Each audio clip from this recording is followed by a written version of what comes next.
Ayo kawan pergi ke sekolah minggu, segera ganti baju. Jangan buat Tuhan selalu menunggu. Bawa Alkitabmu, nyanyi buat Tuhan, tepuk buat Tuhan, juga beri persembahan. Dengar firman Tuhan, hafal firman Tuhan, semakin serupa dengan Tuhan. Shalom adik-adik. Gimana, sudah pada siap kan untuk mengikuti ibadah KAA di pagi hari ini? Siap. Yuk bersama-sama kita mau siapkan hati kita mau memuji Tuhan dan bersyukur untuk berkat Tuhan yang telah menolong kita, menopang kita selama seminggu ini. Kita mau bersama-sama pujikan terima kasih Bapa.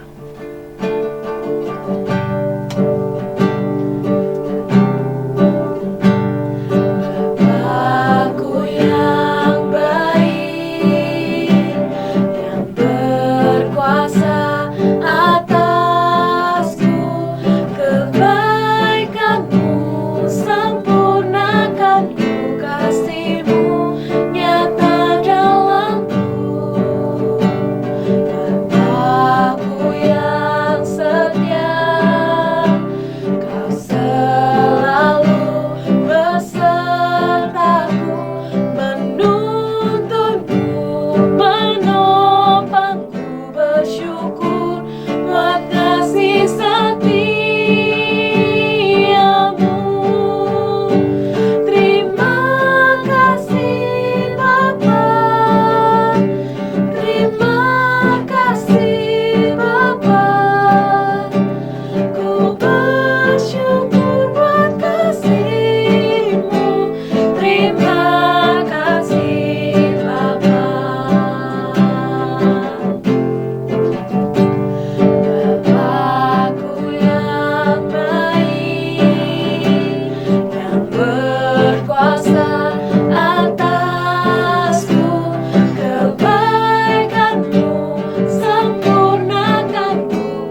mengucap syukur buat kasih-Mu kepada setiap kami. Kami mau memuji dan memuliakan Engkau di dalam ibadah kami di pagi hari ini.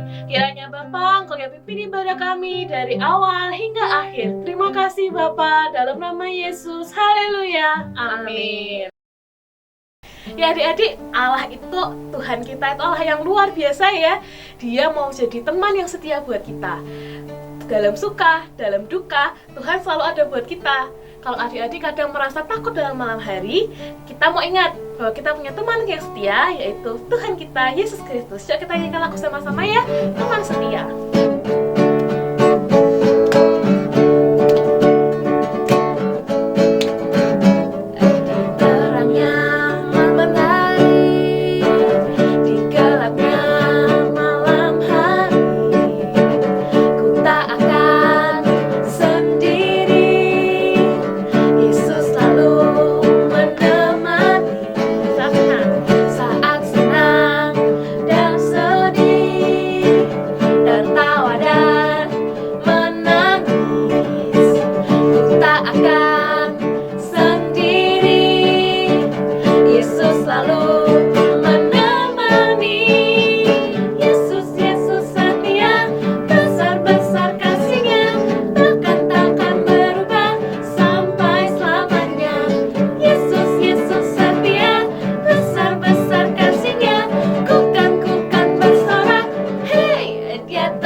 Yesus selalu di hati, Dia teman setia.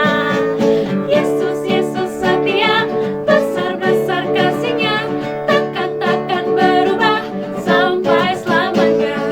Yesus, Yesus setia, besar-besar kasih-Nya, kukan bersorak, hey, Dia teman setia.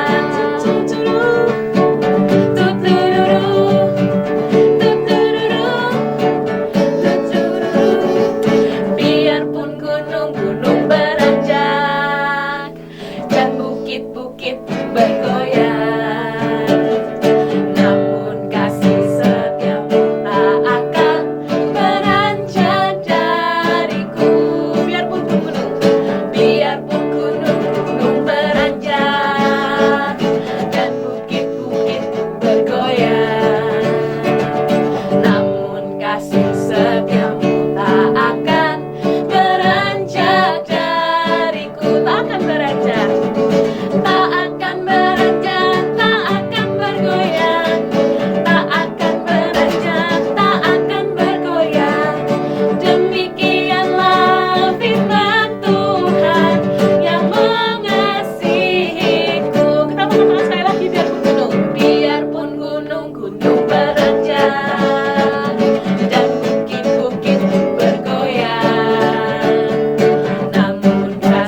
Nah, buat adik-adik yang belum bisa hadir di kebaktian sekolah minggu di siang hari, mulai bulan Agustus besok, adik-adik bisa mengikuti sekolah minggu di sore hari pukul 5 sore. Jadi jangan ketinggalan ya. Nah, mari kita persiapkan persembahan kita. Adik-adik dapat memasukkannya ke dalam amplop, kemudian adik-adik dapat menitipkannya kepada orang tua ketika orang tua kalian beribadah di gereja. Mari kita berdoa. Tuhan, besar kami akan melakukan persembahan Tuhan. Kami akan memberikan persembahan yang terbaik untuk-Mu Tuhan. Kiranya berkati supaya persembahan yang kami berikan ini dapat meluas kerajaan-Mu Tuhan. Dalam nama-Mu kami berdoa dan bersyukur. Haleluya. Amin. Ya adik-adik, sekarang waktunya buat kita menyiapkan hati kita untuk menerima beri firman Tuhan. Kita mau benar-benar percaya bahwa Tuhan akan selalu menolong kita apapun itu yang terjadi dalam hidup kita. Tuhan tidak akan meninggalkan kita, Dia akan selalu memberkati dan melindungi kita. Mari kita pujikan lagu ini bersama-sama. Tuhan selalu menolongku.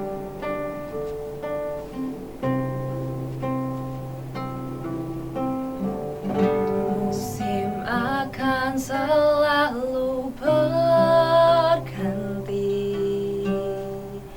kasih Tuhan tetap abadi,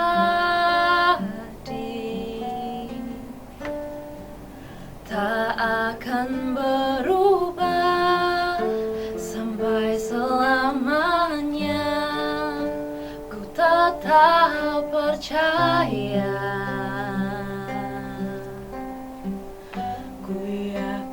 Tuhan memberkati.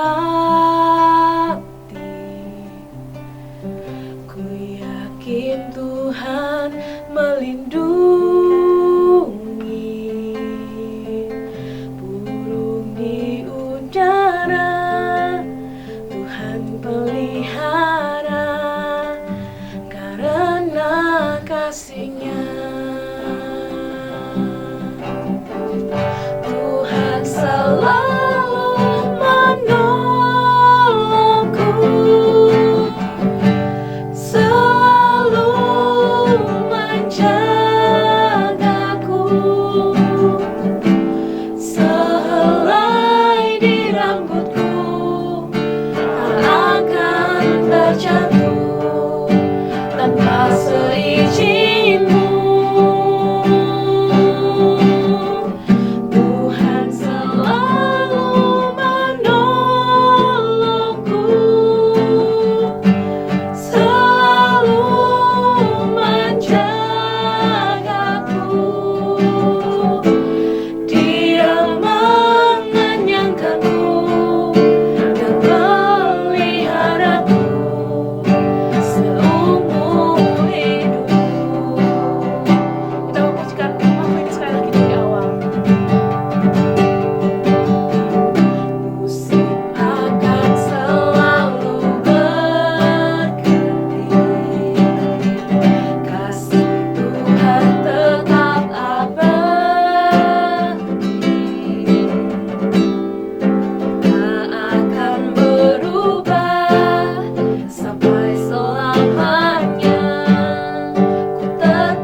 Hai adik-adik, jumpa lagi dengan saya, Tante Keke. Yuk, sebelum kita mendengarkan firman Tuhan, kita mau berdoa bersama-sama. Tangan dilipat, tutup mata.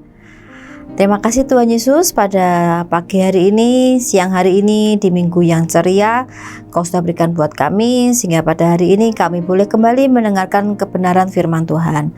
Ajarkan kami duduk diam, mendengarkan dengan baik, dan kami boleh melakukan kebenaran firman Tuhan di dalam setiap kehidupan kami. Terima kasih Bapa, dalam nama Tuhan Yesus kami sudah berdoa ucap syukur, haleluya, amin. Adik-adik, pada kesempatan kali ini Tante Keke akan menyampaikan firman Tuhan dengan judul Barnabas dan Paulus menderita di kota Listra. Yuk, kita mau dengarkan sama-sama ya. Pada saat itu Barnabas dan Paulus mau meninggalkan Pulau Siprus. Mereka sebetulnya mau pulang kembali ke kota Antioquia. Tapi Tuhan tidak menghendaki mereka pulang, tapi mereka harus melanjutkan perjalanan ke 3 kota lainnya. Kota mana aja sih yang mau mereka jalani? Yuk, kita dengarkan lagi ya. Pada saat mereka tiba di pelabuhan Perga, mereka turun dari kapal, mereka mulai mendaki pegunungan. Sambil mereka berjalan, mereka kan pasti ketemu nih ya sama orang-orang di jalan, saling menyapa. Ternyata orang-orang yang mereka jumpai itu belum pernah mendengarkan tentang Tuhan Yesus. Orang-orang yang di kota itu yang mereka jumpai itu selalu mereka minta pertolongannya kepada patung-patung, ya, tukang sihir. Maka dari itu pada saat selama di perjalanan, Barnabas dan Paulus berpikir, oh ini toh sebabnya mengapa Tuhan kok belum mengizinkan mereka pulang ke Antioquia, tetapi mereka harus melanjutkan perjalanan ke 3 kota yang lain, karena masih banyak orang yang belum mendengarkan kabar baik tentang Tuhan Yesus yang sangat mengasihi mereka. Nah, itu lihat gambarnya ya. Orang-orang yang di kota yang mereka tuju ini belum mengenal Tuhan Yesus semua. Mereka itu menyembah berhala, mencari tukang sihir untuk menyelesaikan masalah-masalah mereka. Kita mau lihat dulu itu petanya ya. Itu adik-adik melihat ya, dari Pulau Siprus, kemudian dia Paulus dan Barnabas menuju ke Antioquia. Ya, kota pertama yang dikunjungi adalah Antioquia. Jangan salah, Antioquianya ini beda dengan Antioquia yang mereka mau pulang. Nama kotanya sama. Nih kalau adik perhatikan lagi di peta, di situ ada 2 kota Antioquia, tuh di sebelah atas sama di sebelah kanan ya. Nah, sampailah mereka di kota besar ya bernama Antioquia. Tetapi bukan kota Antioquia yang dimana orang percaya sudah banyak mengenal Tuhan Yesus. Tapi di kota Antioquia ini belum ada sekelompok orang yang percaya kepada Tuhan Yesus, sehingga orang-orang di sono ya di Antioquia tidak ada yang menyambut Barnabas maupun Paulus. Orang-orang Yahudi di sana tidak mau mendengarkan mereka bercerita tentang Tuhan Yesus. Tetapi orang-orang Yunani yang ada di kota tersebut masih mau mendengarkan mereka berbicara. Jadi orang-orang Yahudi mulai syirik ya, mulai iri hati. Itu kenapa sih orang Yunani kok pada mendengarkan tentang Tuhan Yesus. Mulai dari situlah orang Yahudi di Antioquia tidak suka terhadap Paulus dan Barnabas. Mereka menentang, bahkan pengen mengusir Paulus dan Barnabas. Tetapi Paulus tidak berkecil hati. Mereka ditentang tapi tidak menyerah ya, tidak ada kata menyerah terhadap Paulus. Lalu dia berkata, kami akan berhenti berbicara di rumah ibadahmu karena kamu tidak mau mendengarkan kami. Tetapi orang Yunani itu mau mendengarkan kami. Jadi kami akan bercerita tentang Tuhan Yesus kepada orang Yunani di luar rumah ibadahmu. Gitu kata si Paulus. Setelah mereka selesai dari kota Antioquia, yuk kita lihat lagi tadi di peta. Nah, tuh lihat ya, dari Antioquia mereka berjalan lagi ke Iconium. Nah, melanjutkan perjalanan. Naik apa? Naik mobil? Belum ada mobil ya. Jalan pada saat itu mereka mungkin berjalan kaki, mungkin naik kuda, tapi tidak dengan naik mobil, bahkan naik Grab, tidak ada zaman dulu ya. Lalu di sana sampai mereka di Ikonium, mereka juga berbicara tentang Tuhan Yesus. Di kota itu juga banyak orang Yahudi dan orang Yunani. Tapi di kota Ikonium ini ada orang Yahudi yang mau percaya kepada Tuhan Yesus dan juga ada orang Yunani dan mereka mau menjadi Kristen.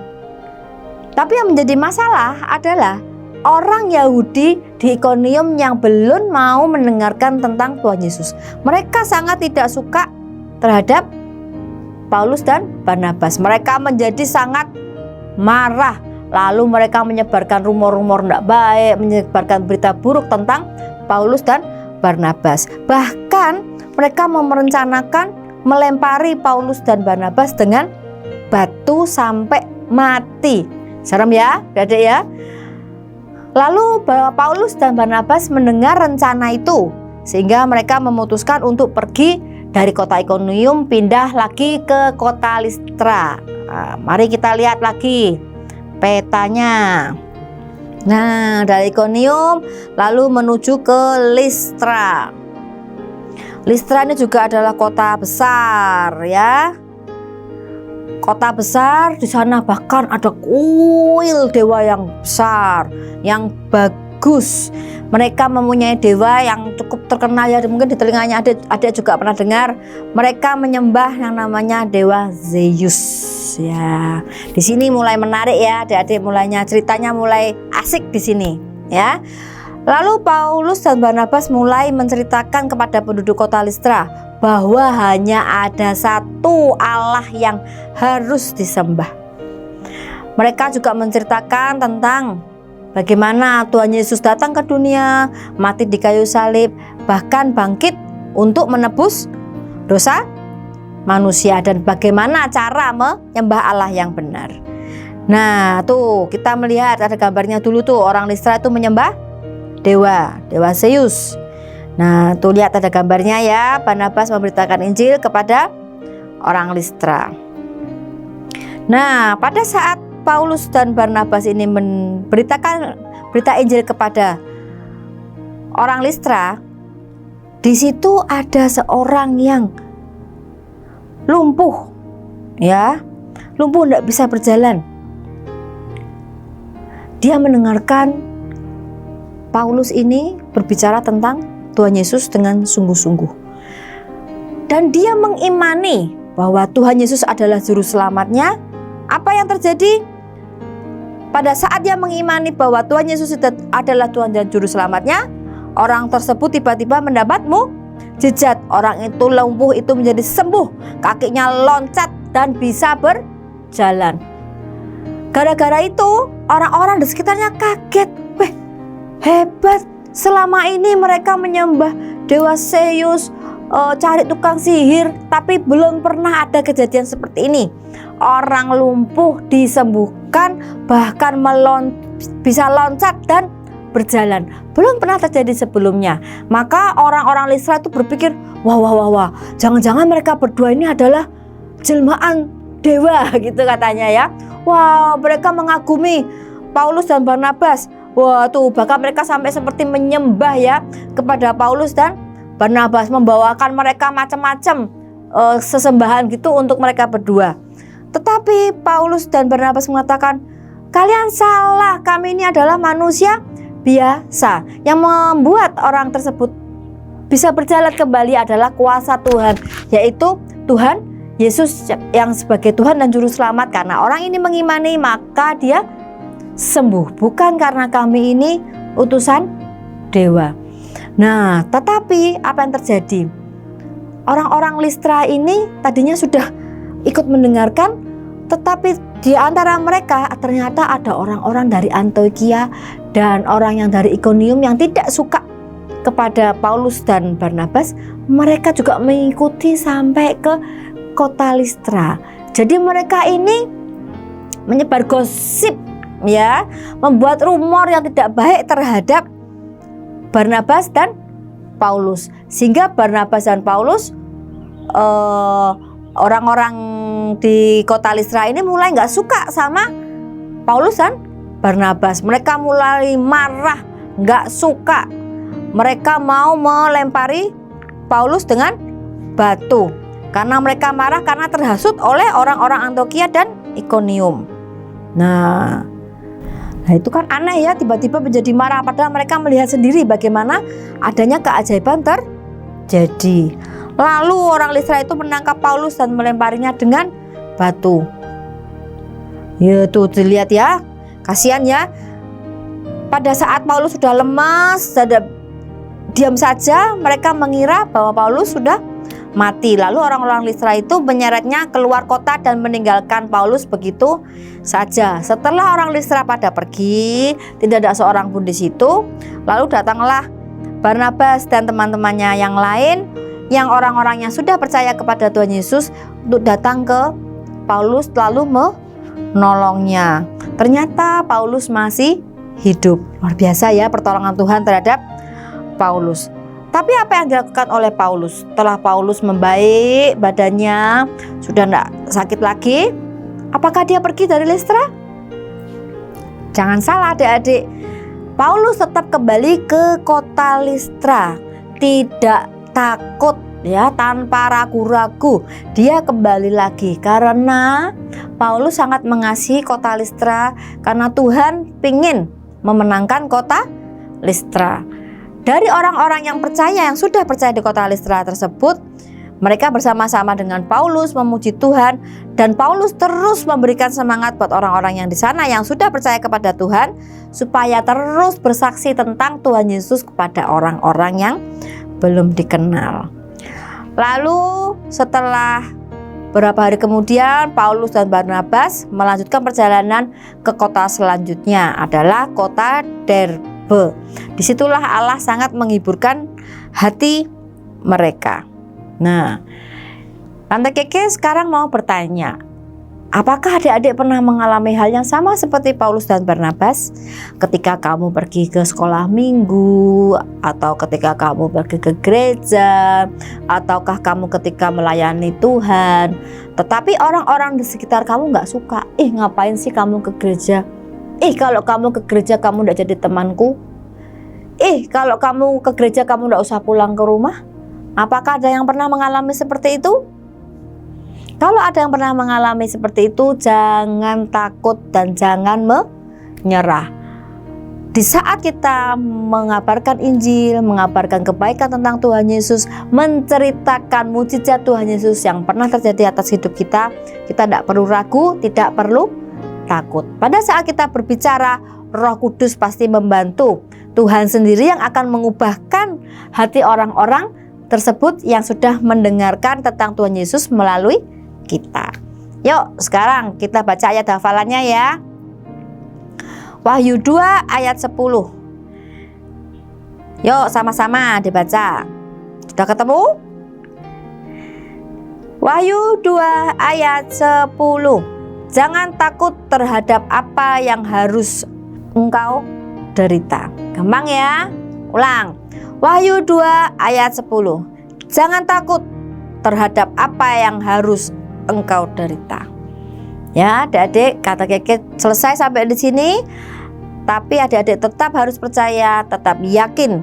Teruskan seperti Paulus dan Barnabas memberitakan Injil kepada semua orang yang belum kenal tentang Tuhan Yesus. Tidak usah selalu dari kata-kata, tapi dari perbuatan kita yang menunjukkan bahwa kita ini adalah anak-anak Tuhan yang setia.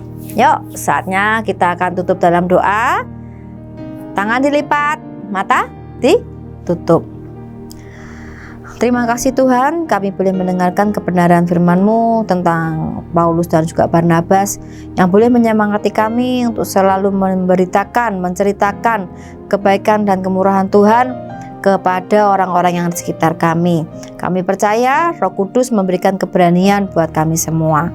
Terima kasih untuk hari ini, hari yang indah yang Kau beri buat kami. Jika besok kami akan memulai hari-hari sekolah kami, Tuhan juga akan menolong, Kau juga memberkati kedua orang tua kami. Terima kasih Bapa, ucap syukur dalam nama Tuhan Yesus kami berdoa, ucap syukur, haleluya, amin. Ya, adik-adik, kita sudah sampai di akhir ibadah kita hari ini. Kita jumpa lagi minggu depan. Buat adik-adik yang datang secara tatap muka, ibadahnya jangan lupa jam 9 pagi dan jam 5 sore. Untuk ibadah online jam berapa Kak Eca? Jam setengah 11 siang di YouTube channel GIA Dr. Cipto. Sampai jumpa.